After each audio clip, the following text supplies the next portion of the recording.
Moi, je suis de métropole, je faisais des films déjà depuis pas mal de temps.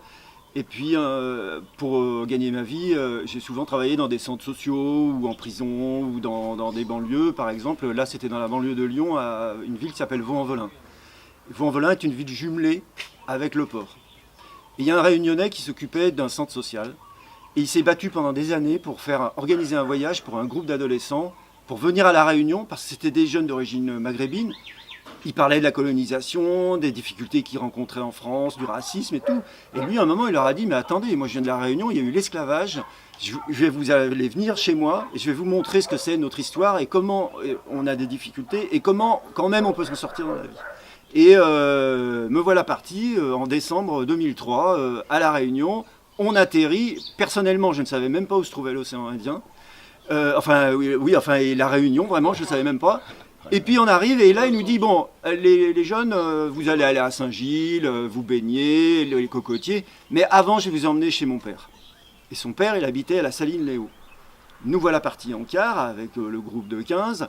Et là, il y a deux choses qui m'ont marqué très très fortement. D'abord, c'est l'émotion qu'il y a eu quand ils se sont retrouvés. Ils ne s'étaient pas vus depuis 14 ans. Et c'était une scène à laquelle moi, j'ai jamais assisté. Je viens d'une famille très froide.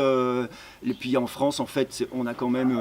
l'émotion, c'est quelque chose qui est très retenu. On est quand même le pays de Louis XIV. Et là, j'étais dans un film de Douglas Sirk, un mélodrame incroyable. Puis la deuxième chose, c'est que quand on est reparti le soir, on avait oublié du matériel dans la case du papa. Donc j'ai fait revenir le bus, on est rentré, la nuit était tombée, c'était 18h, 18h30. Il y avait des petits escaliers qui descendaient, je pousse le barreau, je vais à la case qui était toute fermée, je tape à la tôle en disant « Monsieur, on est les gens du tournage, on a oublié du matériel, ouvrez-moi, je voudrais le récupérer ». J'entendais la télé à l'intérieur et le gars bougeait, mais ça, rien.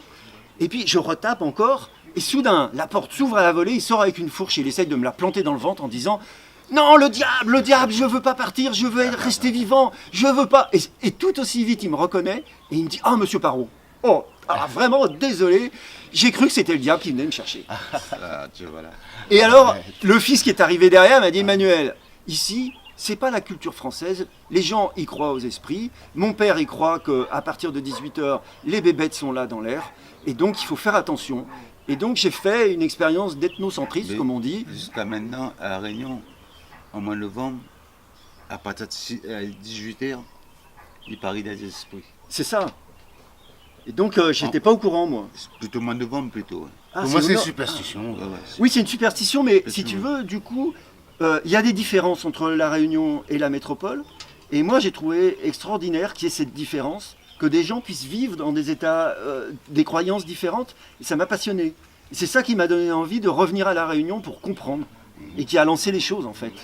Et moi qui m'étais attaché à me dire, tu peux pas faire des films autres que dans une esthétique bressonienne, parce qu'en France, tout est très cadré, tout est très précis. Soudain, je me suis dit, mais en fait, on est aussi en France. Et pourtant, là, l'émotion, c'est ce qui emporte le tout.